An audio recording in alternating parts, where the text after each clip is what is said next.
podcasting, it's a big part of the Storytory. It's a big part of us creating content. It's a big part of us informing ourselves about what is going on with some of our friends. But it's a much bigger part in us having a good time.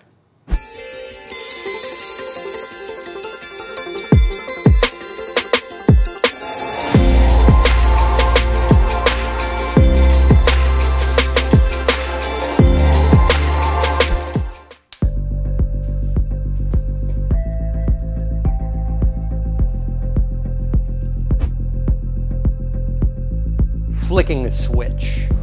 Yeah, I know I've talked a lot about it, but it's important. It's important because you don't want anything to stand in the way of your creation. And, well, there's something about the way that the world is working, the way that social media and that people are consuming content every day when more and more headlines enter your mind and into your feed, and as we become slaves to the Black Mirror. Something about making content that speaks truth. There's something about making content that goes live. I think the podcast station may be like my favorite part of the Storytory. My goal with this studio is simple. How do I make it as accessible as possible for creatives to come here and to shorten the time between when they're saying something and when that content is live online?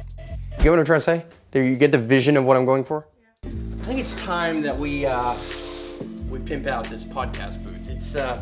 It's been a minute.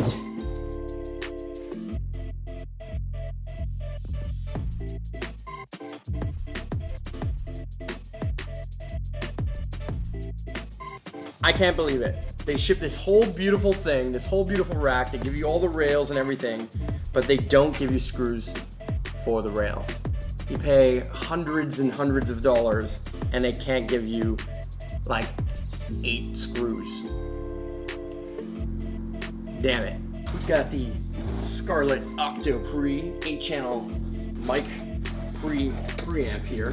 Not gonna lie, I know nothing about audio. I know nothing about how these things work or what's involved, what you need to know, what you need to do. But it's something I'm learning.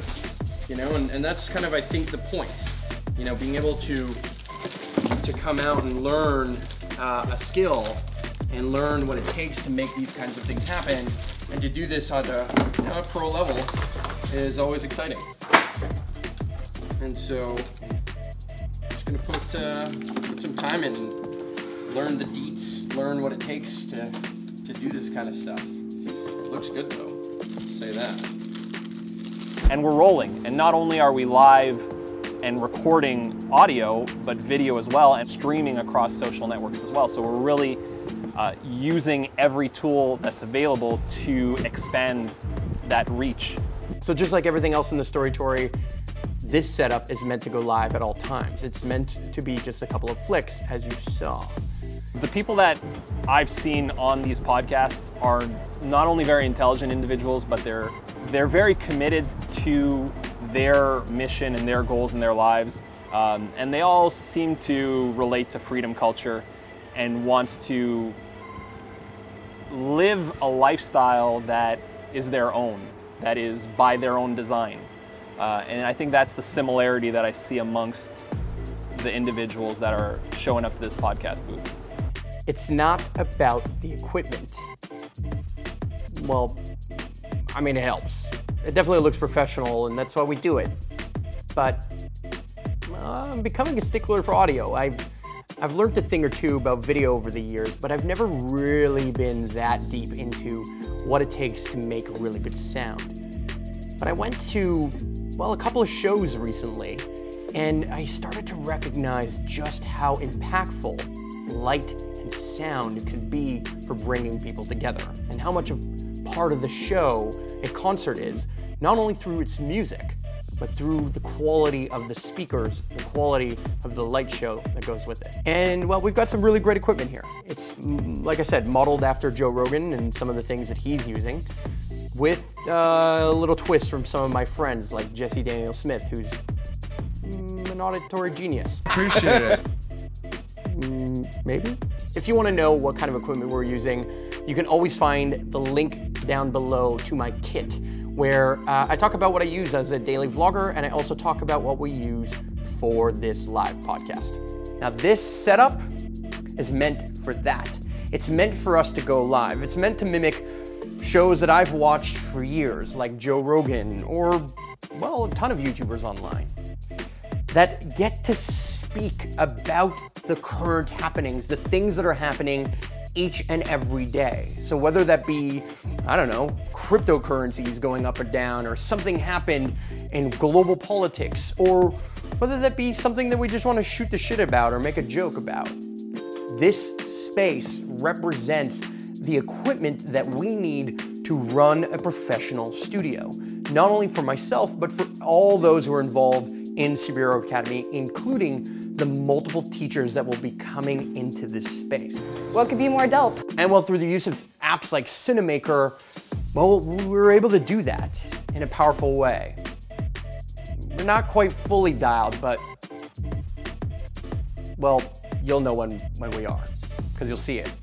Kind of like this over here. The world is also, in weird ways, never been in a better place. Absolutely. It's never been safer. Yep. We've never had more access to food. We've never had an alleviation of poverty in the way that we have.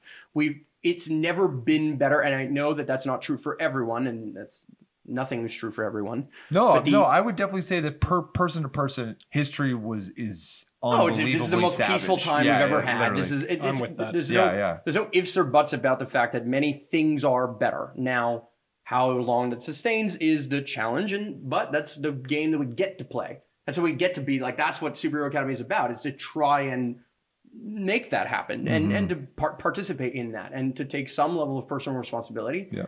But not only responsibility, to approach it with like something that's fun. Like, it could be fun to be a superhero. It doesn't have to be sad to be a superhero, and that's challenging. It's a mentality that we have to maintain. But are you optimistic or pessimistic about generally the future?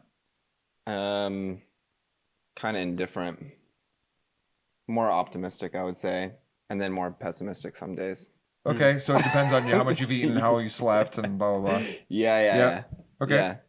I try to be optimistic. Optimistic because I believe that I influence the reality. Just around me. like so I just positive like if I vibes, stay you keep it solid, optimistic, even if shit's like looking bad one day, I'll try to do my best to keep an optimistic outlook so that it can move towards that or have the best bet. Stoic style. Yep. Yeah. I can't say that I'm optimistic for sure. Wouldn't say that I'm pessimistic. I balance between pessimistic and realistic. And so it depends, like, what do you mean by optimistic or pessimistic? And what I mean by that is, like, am I optimistic for all people that we're going to maintain life the way we are currently maintaining it? No, not at all. I'm pessimistic. Do I believe humanity will survive? Yes, or at least some shade of what we call humanity will survive. I do believe that there is... Darwinism works in both ways. It works that we are competitive, but it also works that we are collaborative. Turn to the ants and try to survive. Exactly. What about you, Jesse? Yeah. That's a great question Shoot it back to yourself. that I asked myself. I think that's the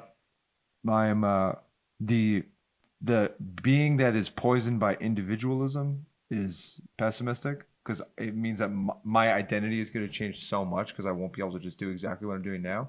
But the sort of like distance my ego from my soul type thing, where I try to not be Jesse Daniel Smith and I try to just be like a creature that is as important as any other thing, and me existing and humanity existing just isn't actually important relative to the earth or the universe. Like, that aspect of me is optimistic because I'm like, either way it'll work itself out. Oh yeah. You know, that's so me as an individual is pessimistic. Me as a creature of the universe is like, the universe is gonna be fine. Oh yeah. I don't.